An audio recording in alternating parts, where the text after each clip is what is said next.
100% job గ్యారెంటీతో ISTTM business school admissions open. పగా ప్రతీకారం పథకాలు ఈ మూడే లక్ష్యాలుగా తన పరిపాలన సాగిందనేసి చేస్తున్నటువంటి విమర్శ అండి. నిజంగా ఈ మూడే ఆయన పతనానికి కారణమైన వైఎస్ఆర్సీపీ పతనానికి నేను ఒక మాట చెప్పదలుచుకున్నానండి. ఇప్పుడు బటన్ నొక్కుతా అనుకుంటాడు. ఒక ముఖ్యమంత్రి అనేవాడు సీట్లో కూర్చొని మన రాష్ట్ర ఆదాయం ఏంటి, మనకున్న పరిశ్రమలు ఏమిటి, మనం చేయాల్సిన సంక్షేమ కార్యక్రమాలు ఏంటి, వీటిని ఎలా బ్యాలెన్స్ చేసుకోవాలి అని ఆలోచించాలి. మనకి ఎడ్ల బండిలో వెళ్తా ఉంటాం, 2 ఎడ్లు కడతాం, 2 ఎడ్లు సమానంగా నడిస్తే బండి చక్కగా వెళ్ళిపోద్ది. ఒక ఎద్దు ముందుకి ఒక ఎద్దుకి వెనక్కి లాగితే అవ్వదు కదా. చంద్రబాబు నాయుడు గారు డెవలప్మెంట్ చేశారు, సంక్షేమం చేశారు. ఈయన జగన్మోహన్ రెడ్డి గారు అనుకుంది అంటే నేను 30 సంవత్సరాలు ఉంటాను, పేదవాళ్ళందరికీ డబ్బులు పంచేస్తాను, అప్పులు తెచ్చారు సరి చేసేస్తాను, నీకు అందరూ నాకే వేస్తారు, 30 ఏళ్ళు నేనే ముఖ్యమంత్రిగా ఉంటా, వైజాగ్ లో ప్యాలెస్ చేయించుకుంది కూడా, ఇప్పుడు ముఖ్యమంత్రి అయిపోతాను, ముఖ్యమంత్రి అయిన తర్వాత అక్కడే కంటిన్యూ అవుతాను, 30 ఏళ్ళ మందే కదా అనే లెవెల్లో చేశాడు. చేయటం కాకుండా ఇప్పుడు మనకి ఇంకొక చిన్న మాట అండి, మామూలుగా రైతాంగంగా చూసుకుంటే ఇప్పుడు మా వాళ్ళు అంటే వాళ్ళందరి ఇళ్లలో కూడా వ్యవసాయం పంటలు వచ్చిన తర్వాత పంటలు ఇంటికి తీసుకొచ్చి డబ్బు తీసుకొచ్చి మా అమ్మకి ఇచ్చేవారు మా ఇంట్లో. అట్లా ప్రతి ఇంట్లోనూ ఆ ఇంటి ఇల్లాలకి రైతు కష్టపడి సంపాదించి తీసుకొచ్చిందంతా ఇల్లాలకి ఇస్తే ఇలా ఒక బడ్జెట్ వేసుకునేది. ఏం బడ్జెట్ వేసుకున్నది, ఇదిగో ఇంత వచ్చింది, మనకి ఇంటి ఖర్చుకి ఎంత కావాలి, ఏదైనా శుభకార్యం జరిగితే బట్టలు కొనుక్కోవడానికి ఎంత కావాలి, మన పిల్లలు ఎదుగుతున్నారు, రేపు కాలేజీకి వెళ్ళిపోతే కాలేజీ బడ్జెట్కి ఏం కావాలి, లేకపోతే ఆడపిల్ల పెళ్లికి వస్తుంది ఏదో ఇంతో అంతో బంగారం ఉంచకపోతే కష్టం అని వాళ్ళు ఇది చేయదు. ఇవన్నీ ఆలోచించి భార్యాభర్త ఇద్దరు కలిసి అనుకుని అంత పర్ఫెక్ట్గా చేస్తారు. ₹1 కూడా వేస్ట్ చేయరు. ఉన్న దాంట్లో ఏమీ లేకుండా ఇప్పుడు ఇక్కడ ఈయన బటన్ నొక్కడు ఏమైందంటే అప్పులు తెచ్చి ఆ డబ్బులు ఇచ్చి బటన్ నొక్కడానికి నువ్వే కావాలా, రిక్షా డ్రైవర్ని పెడితే చేయడా, ఒక లారీ డ్రైవర్ని తీసుకొచ్చి కూర్చోబెడితే బటన్ నొక్కలేడా, ఒక మహిళని చదువుకోరైన ఒక మహిళ తీసుకుంటే బటన్ నొక్కలేదా? ఆదాయం పెంచాలి. నువ్వు ఆదాయం పెంచలేదు, అభివృద్ధి కుంటుపడిపోయింది, అప్పులు తెచ్చి నువ్వు ఇచ్చి నేనేదో బ్రహ్మాండంగా చేశాను ఇచ్చారనుకుంటే ఎలా? చంద్రబాబు నాయుడు గారు కూడా సంక్షేమ కార్యక్రమాలు చేశారు, అయితే అభివృద్ధిని చేస్తూ సంక్షేమం చేశారు. రాబడి ఏంటి ఇవాళ హైదరాబాద్ వాడి ఈ స్టేజ్ లో ఉందంటే, మనందరం ఇంత పెద్ద మహానగరంలో ఉన్నామంటే దానికి ఆయనదే కదా, ఆయన చేసిందే కదా. అలాంటివన్నీ కూడా చేయకుండా ఊరికినే ఏదో నేను డబ్బులు ఇచ్చేస్తానంటే పేదవాళ్ళని అందరూ కూడా పేదవాడిగానే బెచ్చగాళ్ళలాగానే చూడాలనుకున్నాడు ఆయన. మనం ఏం చేయాలంటే వాళ్ళు కూడా ఎలా సంపాదించుకోగలగాలి, వాళ్ళు మంచి ఇల్లు ఎట్లా కట్టుకోవాలి, వాళ్ళ కాళ్ళ మీద వాళ్ళు ఎలా నిలబడతారనేది నేర్పాలి మనం. దీనికి ఒక చిన్న కథ కూడా ఉంది. ఒకప్పుడు రాజుగారు ఒక ఆయన ఉండేవారంట. ఆ రాజుగారు ఓ రోజు మంత్రి గారిని పిలిచి, మన దేశంలో చాలా మంది ఉన్నారు కదా, మన వాళ్ళంతా మనం బాగా ప్రేమగా చూసుకోవాలి, నాకు మంచి పేరు రావాలి అందుకని నేను ఒక నిర్ణయం తీసుకున్నానని చెప్పాడు మంత్రి గారికి. రోజు చేపలు పట్టేసి మన ఊర్లో మన దేశంలో ఉన్న వాళ్ళందరికీ ఫ్రీగా ఇచ్చేద్దాం అన్నా అంట. సార్ అది కష్టం కదా, అదంటే ఏ కష్టం లేదు, ఎంత సరే ఇచ్చేద్దాం, ముందు ప్రజలందరూ కూడా దాన్ని బాగా మెచ్చుకోవాలి అని ఇచ్చేసి, అబ్బా మా రాజుగారు ఎంత గొప్ప అయినా రోజు బజార్ కొనుక్కోకుండా ఫ్రీగా చేపలు ఇంటికి వచ్చేస్తున్నాయి అని చెప్పి ఆనందపడ్డారు. ఏదో ప్రాబ్లం వచ్చేసి ఒక 10 రోజులు ఇవ్వలేకపోయాడు.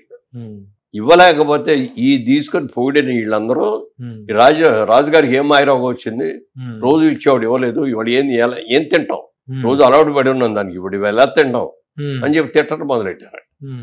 అప్పుడు మంత్రి గారిని పిలిచి, ఇదేంటయ్యా ఇన్నాళ్ళు చేసాం పొగిడారు, 10 రోజులు ఇవ్వలేకపోయేటప్పుడు తిడతానారంటే అంటే, అంతే సార్ నేను అందుకే ఆ రోజునే మీకు చెప్పాను, మీకు మనం ఉచితంగా ఏది ఇవ్వకూడదండి, మనం అది ఎలా సంపాదించుకోలేదు మనం నేర్పాలి.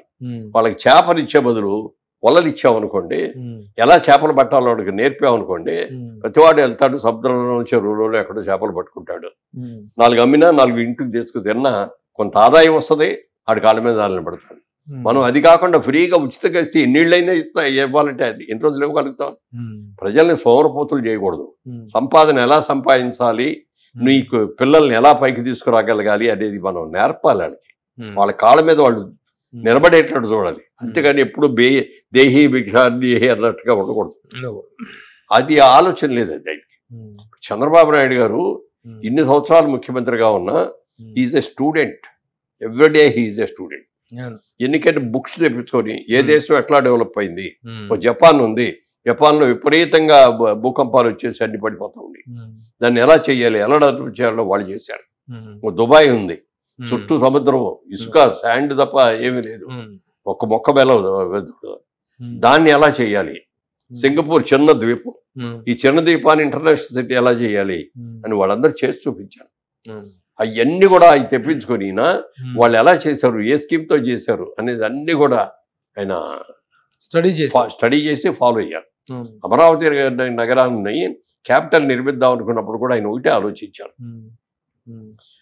ఆంధ్రప్రదేశ్, తెలంగాణ వాళ్ళకి ఏమో హైదరాబాద్ ఉంది బ్రహ్మాండమైంది, ఆల్రెడీ నిజాం ప్రభుత్వాల్లో కట్టిన బిల్డింగుల్లో పెట్టి చేసుకున్నాం, స్టార్ట్ చేసాం, తర్వాత మనం కూడా కట్టుకున్నాం. అదే తమిళనాడు ఉందంటే చెన్నై ఉంది, కోయంబత్తూర్ ఉంది, సేలం ఉంది, 3 బ్రహ్మాండమైన సిటీస్ ఉన్నాయి. కర్ణాటక చూస్తే బెంగళూరు ఉంది, మైసూర్ ఉంది, ఇంకేమో ఉన్నాయి, మంగళూరు చాలా ఉన్నాయి. వాళ్ళకి కేరళకి వెళ్తే వాళ్ళకి త్రివేంద్రం ఎన్ని బ్రహ్మాండమైనవి ఉన్నాయి. కానీ మనకి ఆంధ్రప్రదేశ్కు చూసుకుంటే, విభజన జరిగిన తర్వాత ఆంధ్రప్రదేశ్లో చూసుకుంటే మనకి సిటీ అనేది లేదు. Vijayawada is not a city, Vizag is not a city, it's big towns, metro towns మరి గుంటూరు అలాంటిదే, తిరుపతి అలాంటిదే, అనంతపురం అలాంటిదే. ఇక్కడ ఇలాంటి దానికి ఒక సిటీ, ఒక అద్భుతమైన సిటీ, క్యాపిటల్ సిటీ అనేది కనుక మనం అద్భుతంగా రిలైజ్ చేసుకోగలిగితే అందరూ అక్కడ వస్తారు ఆ సిటీలో ఉండడానికి. ఎప్పుడైనా సరే వాళ్ళు తెలంగాణ చూడండి, తెలంగాణలో రాష్ట్ర ఆదాయంలో 90% హైదరాబాదే, మిగిలిందంతా కలిపితే 10% వస్తుంది. అలా ఒక సిటీ, ఒక అద్భుతమైన సిటీని చేయాలని విజయవాడ, మంగళగిరి, తెనాలి, గుంటూరు ఇవన్నీ కలిపి ఒక పెద్ద సిటీకి అమరావతి సిటీని చేయాలని దాన్ని ప్లాన్ చేశారు. అంత ప్లాన్స్ చేసి మొదలుపెట్టి చేసిన దానికి అంటే మరి ప్రజల నిర్ణయాన్ని కూడా మనం శిరసావహించాలి. కానీ ఇంత బాగా చేసిన ఆయనకు కూడా ఓటేయలేదు, గెలిపించలేదంటే ఏమిటో అర్థం కదా నాకు. ఢిల్లీ వెళ్తే పార్లమెంట్కి ఏమేమి మీ తెలుగాళ్ళకి ఏమి విచక్షణ జ్ఞానం ఉండదా? అంత మంచి ముఖ్యమంత్రి చంద్రబాబు నాయుడు ముఖ్యమంత్రి ఓడిచ్చారు, జైల్లో ఉండొచ్చి అన్ని కేసుల్లో నన్ను తీసుకొచ్చా ముఖ్యమంత్రి చేశారు, మీకేం బుద్ధి ఉండదంటాయా, విచక్షణ జ్ఞానం లేదా మీకు అని అంటే సిగ్గుపడ్డావు. ఏం చెప్పాలో తెలియదు మాకు కూడా. అలా జరిగిపోయింది. మరి ఎంతమంది వాళ్ళ మహిళ, ఇప్పుడు మన నెలల్లో తల్లి క్యారెక్టర్ కానీ, పెద్ద కోడల క్యారెక్టర్ కానీ వాళ్ళ బడ్జెట్ వేసుకొని ఆ డబ్బుల్ని ఎలా చూసుకుంటా, ఎలా ఖర్చు పెట్టారు. వాళ్ళకున్నంత ఇంగిత జ్ఞానం కూడా ఒక ముఖ్యమంత్రికి లేదు అంటే ఏం చెప్పుకోవాలి. మన దురదృష్టం. ఒకప్పుడు భారతదేశంలో 5 టాప్ సిటీస్, స్టేట్స్ అనుకునే దాంట్లో మన ఉమ్మడి ఆంధ్రప్రదేశ్ ఒకటి. ఇవాళ ఆంధ్రప్రదేశ్ పొజిషన్ ఏంటంటే బీహార్ కంటే కూడా హీనమైన స్థితులు.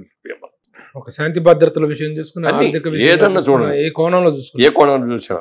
మరి అలా జరిగిన తర్వాత ఇంకా దీన్ని ఎలా డెవలప్ అవ్వాలి? ఆయన అంటే భయపడిపోయారు.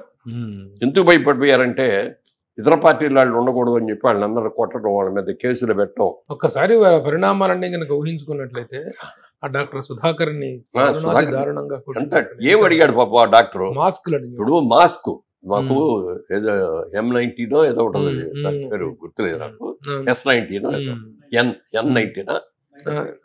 N91 అది కావాలండి. మేము కరోనాలో మేమందరం ఇంత చేస్తున్నాం, ఇంత పేషెంట్స్ మధ్యలో ఉంటున్నాం, కనీసం మాకు ఆ మాస్కులు కావాలండి అని అడిగితే ఎలా కొట్టారండి? అంటే రోడ్డు మీద చేతులు వెనక్కి కట్టేసి, చొక్కా తీసేసి హింస.